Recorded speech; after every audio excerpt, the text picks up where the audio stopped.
संगवारी हो, राम राम, जय जोहार, जय छत्तीसगढ़। मोर नाम शेखर है। मैं नॉलेज हब कोचिंग संचालित करता हूँ रायगढ़ छत्तीसगढ़ में, आपके अपन प्रदेश छत्तीसगढ़ में। तो भैया समाचार के क्रम ल लेकर के एक फिर आप मन के आगू हाजिर हुए हों। 26 अगस्त है और आज समाचार जो है बहुत अकन तो नहीं मिल पाई, लेकिन जितना है बहुत काम के समाचार है। ज़्यादा समय नहीं लग, सीधा हिंदी में आपको और समाचार शुरू कर दो। पहले समाचार पर आते हैं। निष्ठा कोविड संचार। पहले तो ये नाम देखते हैं, निष्ठा कोविड संचार, और अब इसके मायने समझते हैं। तो हो ये रहा है कि जितने भी कोरोना के पेशेंट हैं या जिन पे ये सिम्टम देखे गए कोरोना जैसे, या जो बाहर से आए और उन्हें क्वारंटीन पे रहना पड़ा, और ऐसे जितने भी लोग हैं उनकी मॉनिटरिंग करने के लिए एक मॉडल बनाया गया। यानी वो लोग जो होम आइसोलेशन में रह रहे हैं, वो लोग जो होम ट्रीटमेंट ले रहे हैं, यानी कि ये भी सुविधा दी गई कि घरों में ही आप इलाज करा सकते हैं। और दूसरा, यदि आप हॉस्पिटल में इलाज करा लिए और उसके बाद ठीक होकर के बाहर निकले, ऐसे पेशेंट को क्या छोड़ दिया जाए, या ऐसे व्यक्तियों को जो होम क्वारंटीन में थे क्या छोड़ दिया जाए, और हो सकता है बाद में सिम्टम देखने को मिले और वो संक्रमण फैला दे।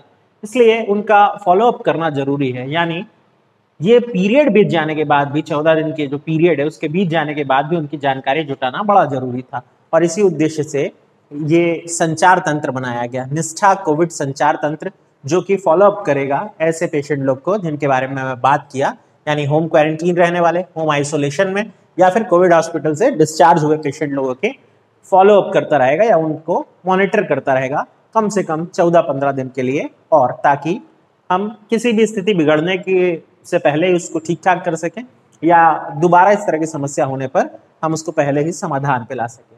इस सुविधा का उद्घाटन किया स्वास्थ्य मंत्री। अब स्वास्थ्य सेवा है तो उद्घाटन स्वास्थ्य मंत्री करेंगे, और स्वास्थ्य मंत्री आप सब जानते हैं टीएस सिंहदेव है, तो ये आपको याद करने के लिए खास मेहनत नहीं करनी पड़ेगी।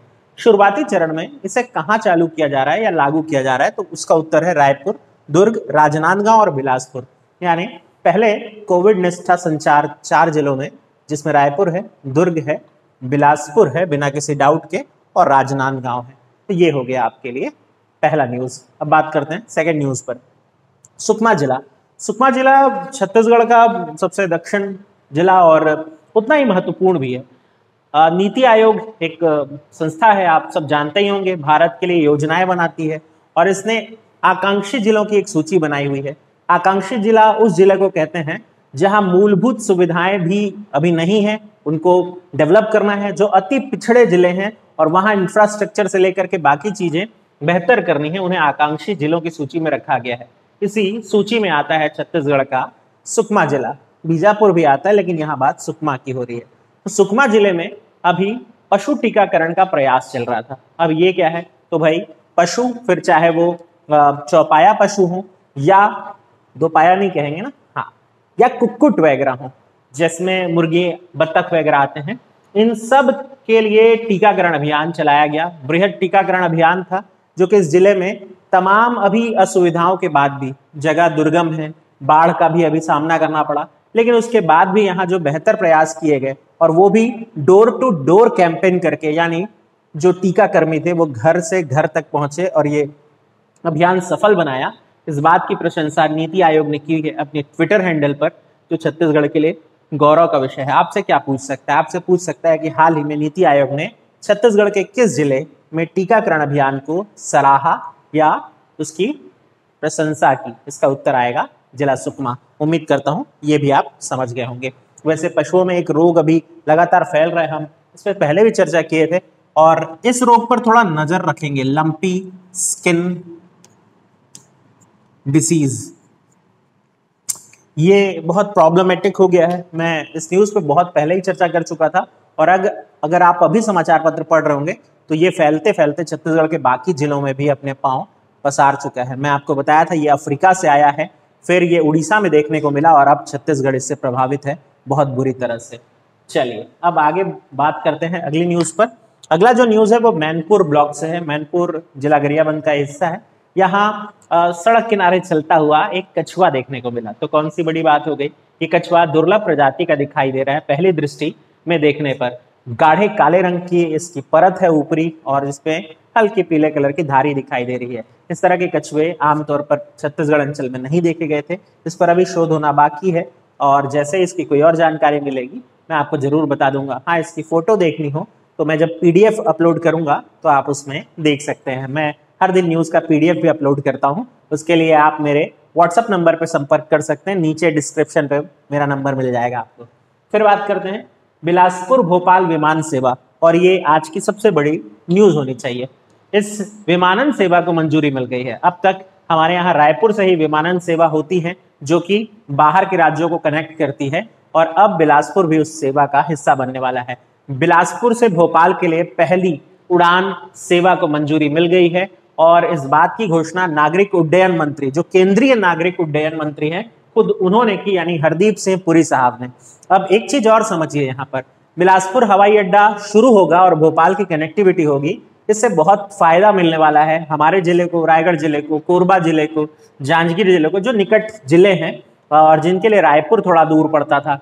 या फिर अगर मध्य प्रदेश के भी अनूपपुर वगैरह की बात करें तो उनको भी बड़ी आसानी होगी कि वहां पहुंचे और यहाँ से उड़ान सेवा प्राप्त कर सके। अभी शुरुआती चरण में तो बिलासपुर भोपाल बिलासपुर ये सेवा रहेगी, और बाद में माना जा रहा है कि प्रयागराज और दिल्ली के लिए भी यहाँ से विमान सेवा शुरू की जाएगी। अब सवाल यह है कि विमानन सेवा शुरू हो रही है तो कौन सी कंपनी ये सेवा दे रही है? ये सेवा देने का काम करेगी एयर इंडिया की सहायक अलायंस एयर। तो अलायंस एयर वो कंपनी होगी जो ये उड़ान सेवा देगी। और अगर आपसे पूछे कि अलायंस एयर किसका हिस्सा है तो आपको कहना है एयर इंडिया की सहायक कंपनी है। इतना कुछ इस न्यूज में था जो कि आपके लिए बहुत जरूरी था जानना। अब हमारे पास 2 एयरपोर्ट संचालित होंगे जहां से उड़ानें भरे जाएंगी। इसके बाद बात करते हैं साइबर थाना। अगेन एक बहुत महत्वपूर्ण न्यूज निकल के आई। हाल फिलहाल में आपने पढ़ा था बिलासपुर जिले में साइबर मितान योजना शुरू की गई है, और बिलासपुर के जो पुलिस वाले हैं वो साइबर मितान योजना के तहत लोगों से मिलेंगे, उनको जागरूक करेंगे, उनके नंबर वगैरह लेकर के ट्रैक भी करेंगे। ये सारी चीजें चल रही थी, और इसी बीच अब एक नई अनाउंसमेंट हुई है। साइबर थाना छत्तीसगढ़ पुलिस मुख्यालय के अलावा जितने भी जोन हैं छत्तीसगढ़ पुलिस जोन, उन सारे जगह ये होगा। और इसमें एक आईपीएस ऑफिसर से लेकर के एक कांस्टेबल रैंक तक के जो अलग अलग व्यक्ति हैं वो इसका हिस्सा होंगे, जो ये काम करेंगे, यानी साइबर अपराध की जांच करने, ट्रैकिंग करने आदि का काम करेंगे। और पूरा चूंकि एक जगह से मॉनिटर हो सकेगा तो राज्य में वो अपराध चाहे जहां से भी हो उस बात की सूचना आसानी से मिल जाएगी। हाँ, अंतरराज्यीय अगर होगा, मान लीजिए अंतरराज्यीय तो ठीक है, अगर राज्य के बाहर हो रहा है तो इस तरह की स्थिति में क्या दिक्कत आएगी? इस तरह की स्थिति में सीधे हेडक्वार्टर से संपर्क करना पड़ेगा, ये एक संभावना है। तो अभी जो 5 रेंज है वहां शुरू की जाएगी, जिसमें रायपुर है, दुर्ग है, बिलासपुर, बस्तर और सरगुजा, ये 5 पुलिस रेंज है, यहाँ से शुरू की जाने वाली है। अब बात करते हैं कानन पेंडारी की। कानन पेंडारी जू, अब जू को दर्जा कौन देता है ये भी जानना जरूरी है। तो भाई किसी वन क्षेत्र को जहां पशु पक्षियों का संरक्षण किया गया है, प्लांट संरक्षण किया गया है, उसे मान्यता देने का काम central zoo authority of India करती है। Central zoo authority of India Delhi में स्थित है, और 1992 में इसकी स्थापना हुई थी, 1992 में, पशुओं के संरक्षण को लेकर के। अब कहीं भी कोई राज्य के भीतर अगर जू का दर्जा प्राप्त करना चाहता है तो आवेदन यही करना पड़ता है, यही उसके मानक तय करती है और उसके बाद उसे दर्जा देती है, और इसको रिन्यू कराते रहना पड़ता है बीच बीच में। तो अभी ये था कि कानन पेंडारी का रिन्यू कराने का टाइम आ गया था, यानी इसकी मान्यता समाप्त होने वाली थी 19 अगस्त इसी साल, यानी 2020 को। अब इसे 2 साल के लिए और बढ़ा दिया गया है, यानी 2022 तक के लिए। इस बात से बिलासपुर जिला प्रशासन खुश है, और वो चाहता है कि 3 नई सफारी वहां बनाए जिससे पर्यटन और भी बढ़ सके। हालांकि इस कोरोना ने बहुत नुकसान किया है, लेकिन उसके बाद भी। तो अब ये समझते हैं कि सेंट्रल जू अथॉरिटी जो है ना, ये बहुत सारी चीजों पर नजर रखती है। जैसे एक राज्य से दूसरे राज्यों के बीच पशुओं की अदला बदली, वो आप पढ़े थे ना, बीच में हम वन भैंसा असम से लेकर के आए थे, इस तरह का। या कभी गिर से हम जो हमारे सिंह हैं या बब्बर शेर जिसको कहते हैं वो लेकर के आते हैं, और अपने यहाँ का कोई पशु उनको देते हैं। ये सब पे नजर रखता है सेंट्रल जू अथॉरिटी। इसके अलावा विदेश से भी आए जाने वाले पशु वगैरह की नजर या मॉनिटरिंग करने का काम भी central zoo authority of India करता है। उम्मीद करता हूं आप एक अलग जानकारी भी जान सके होंगे। फिर बात करते हैं मां दंतेश्वरी सहकारी शक्कर संस्थान की। हर न्यूज में आप करंट अफेयर्स ना ढूंढे। हाँ, मेंस के लिए कोई मटेरियल ढूंढ सकते हैं या आप आपके राज्य की किसी समस्या की तरफ नजर डाल सकते हैं। मां दंतेश्वरी सहकारी शक्कर कारखाना जो है, पहले चीज ये जान लेते हैं जिनको ये नहीं पता ये कहाँ है, ये पड़ता है करका भाठा, और करका भाठा जिला बालोद का हिस्सा है। अब आते हैं इसमें क्या समस्या हो रही है। यहाँ अभी शक्कर उत्पादन का संकट उत्पन्न हो गया है। क्यों हुआ है ये समझते हैं। कभी कभी राज्य के लिए चलाई जाने वाली एक योजना राज्य में पूर्व संचालित किसी दूसरे योजना या उद्योग के लिए खतरा बन जाती है। यहाँ भी कुछ ऐसा ही होता हुआ दिखाई दे रहा है। अब आपको पता ही है कि छत्तीसगढ़ राज्य सरकार ने धान का समर्थन मूल्य 2,500 रुपए कर दिया। ठीक, अब इससे ये हुआ कि वो लोग जो गन्ना के किसान थे या गन्ना लगाते थे, वो अब चूंकि 2,500 रुपए मिलेगा धान का, इसलिए धान का रकबा या धान का क्षेत्र बढ़ाने लगे, यानी वो अपने खेतों में धान लगाने लगे बजाय कि गन्ना। अब इससे क्या हुआ, गन्ने का उत्पादन कम होने लगा। इस साल की बात बता रहे हैं, और गन्ने का उत्पादन कम होगा तो फिर शक्कर निर्माण के लिए कैसे पहुंचेगा। दूसरा एक अनाउंसमेंट हुआ था कि गुंडरदेही में गुड़ फैक्ट्री लगाई जाएगी। ठीक है, गुंडरदेही में गुड़ फैक्ट्री लगेगी, तो वो किसान जो गुंडरदेही के आसपास रहते हैं वो क्यों नहीं अपना गन्ना गुड़ फैक्ट्री को भेजे, बजाय कि सहकारी शक्कर संस्थान में जाकर के बेचें और एक लंबी दूरी तय करें। अब ये लंबी दूरी तय करने वाला जो हिसाब है वो समझते हैं। हाल फिलहाल में राज्य सरकार ने एक अनाउंसमेंट की जिसमें ये बताया गया है कि वो जो परिवहन का खर्च था गन्ना परिवहन का, वो अब किसानों को नहीं दिया जाएगा। तो किसान क्यों चाहेगा कि वो लंबी दूरी तक का सफर तय करके अपना गन्ना दूसरी जगह बेचने जाए। तो कवर्धा के जो किसान थे या दुर्ग के आसपास के किसान, वो अब वहां नहीं पहुंच रहे हैं, और इसलिए यहाँ शक्कर उत्पादन संकट आ गया है। तो उम्मीद करता हूँ ये पूरा टॉपिक आप ढंग से समझ पाए होंगे। अब बात करते हैं गुहार मोबाइल एप्लीकेशन की। ये बस्तर जिला प्रशासन का एक या बस्तर संभाग का एक एप्लीकेशन है जिसमें जन शिकायत सुनवाई की जाती थी।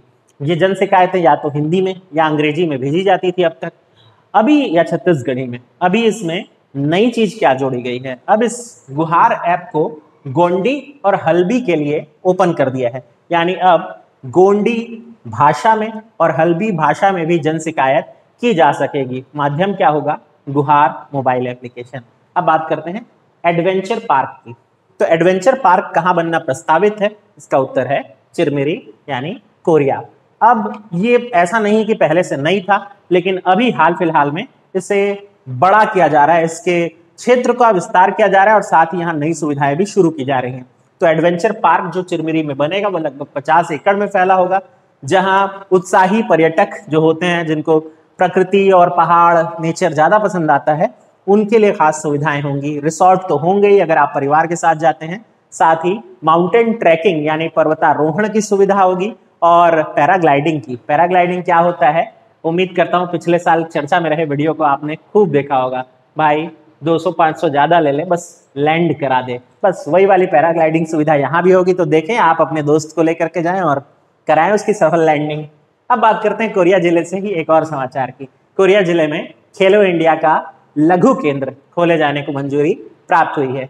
इसके लिए प्रस्ताव मांगे गए थे और कोरिया जिला इसमें अपना प्रस्ताव भेजा हुआ था। 14 खेल चिन्हित किए गए हैं, जिसमें आर्चरी है, बॉक्सिंग है, इसके अलावा फेंसिंग है यानी तलवारबाजी वगैरह, ये सारी चीजें।